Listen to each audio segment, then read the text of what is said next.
जानते हैं कि सरकारी फाइल बहुत दिनों तक भी खुलती रहती है, तो किसी भी दबाव में ऐसा कोई काम ना करें कि जिसका खामियाजा आपको बाद में भुगतना पड़े, क्योंकि चंद्रशेखर आज़ाद हमेशा इतना कमज़ोर नहीं रहेगा। ये बात मैं आपको बहुत जिम्मेदारी से कह रहा हूँ।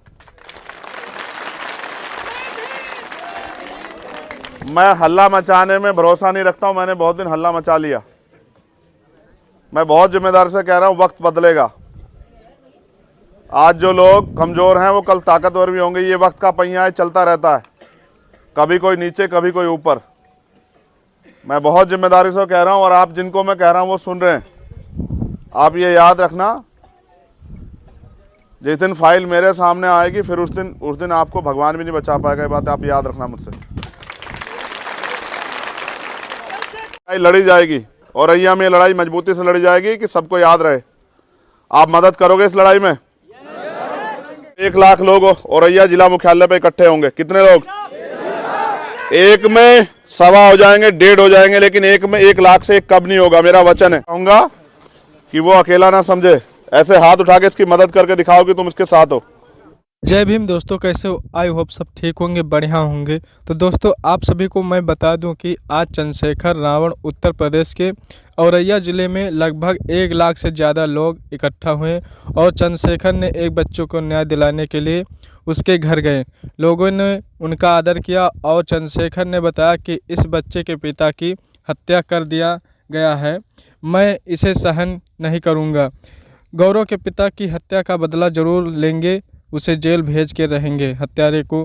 तो दोस्तों आप लोग इसी तरह का वीडियो पाने के लिए ज़रूर से सब्सक्राइब करें हमारे चैनल को। जब लोग चंद्रशेखर भैया का जिंदाबाद का नारा लगाने लगे, और अभी तो रुको, क्लाइमैक्स अभी बाकी। बात आप याद रखना मुझसे।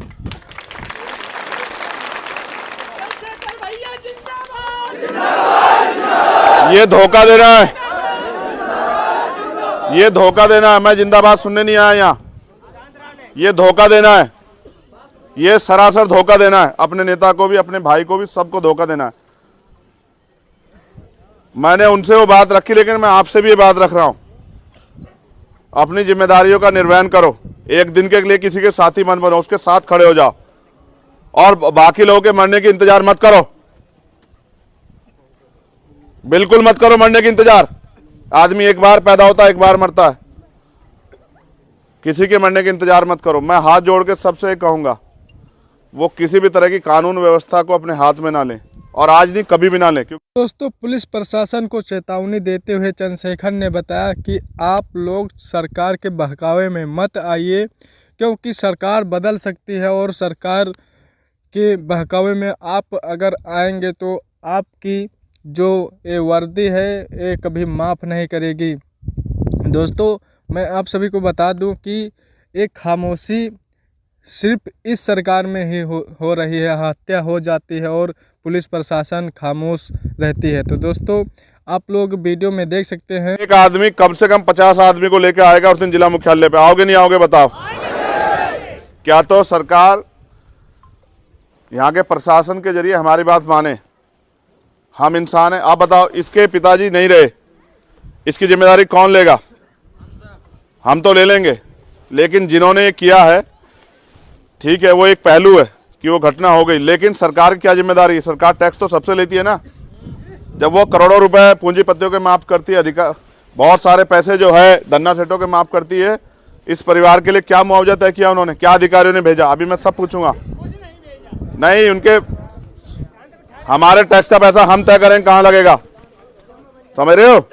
आप चिंता मत करो, लेकिन आपको बस ये तय करना है कि हम जिस तारीख को मैं दूंगा उस तारीख को हमें आना है, और हमें इसलिए आना है कि दोबारा औरैया में किसी के साथ ऐसी घटना ना हो। मैंने यही सीखा कि जीवन जीना कोई बड़ी बात नहीं है। बड़ी बात यह है कि स्वाभिमान सम्मान के साथ जीना। भेड़ बकरी की तरह जीना कोई जीवन नहीं है।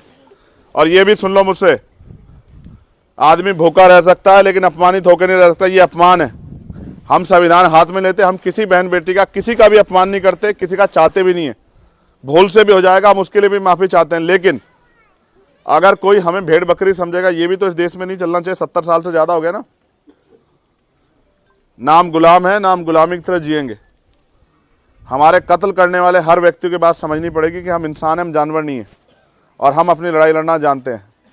हम पढ़े लिखे हैं, वकील हैं, डॉक्टर हैं, इंजीनियर हैं, हम अपनी लड़ाई लड़ना जानते हैं। और हम ये भी जानते हैं कि अगर पुलिस मजबूरीवश, पुलिस जानबूझ के नहीं करेगी, मजबूरीवश अगर कोई ऐसा अपराध करती है, अपराध है, अगर वो न्याय में देरी करती है या न्याय को बाधित करती है, तो फिर पुलिस पर भी कार्रवाई हो सकती है। ये भी आप याद रखें। मैंने कहा ना आपसे कि समय बदलेगा। तुम्हें नहीं लगता समय बदलेगा? क्या हमेशा चंद्रशेखर आजाद ऐसे ही रहेगा कमजोर? बिल्कुल नहीं रहेगा। चंद्रशेखर उसकी कीमत चुका रहा है। गोली खाई नहीं खाई? नहीं मरा ना? 4 गोली से नहीं मरा ना? इसका मतलब कुदरत ने मुझे इसलिए चुना है कि आपकी ये लड़ाई अब आगे बढ़े, समझ रहे हो? वरना तो लोग खांसी जुकाम से कोरोना मर गए ना। नहीं मरा ना आपका चंद्रशेखर आजाद? क्योंकि अभी इस देश में स्वाभिमान सम्मान की लड़ाई बाकी। अभी इस देश में आपको जो गैर बराबरी है उनका अंत करके बराबरी का जीवन मिलना बाकी है। मैं ये चाहूंगा कि जब भी किसी के साथ अन्याय हो, आप इतनी इससे 4 गुना संख्या में वहां जाओ, लेकिन न्यायप्रिय होकर, सिर्फ हल्ला मचाने के लिए नहीं, उनको ये विश्वास दिलाने की वो अकेले नहीं है। अपने आप दुश्मन ठंडे हो जाएंगे। और मैं किसी को दुश्मन भी नहीं मानता।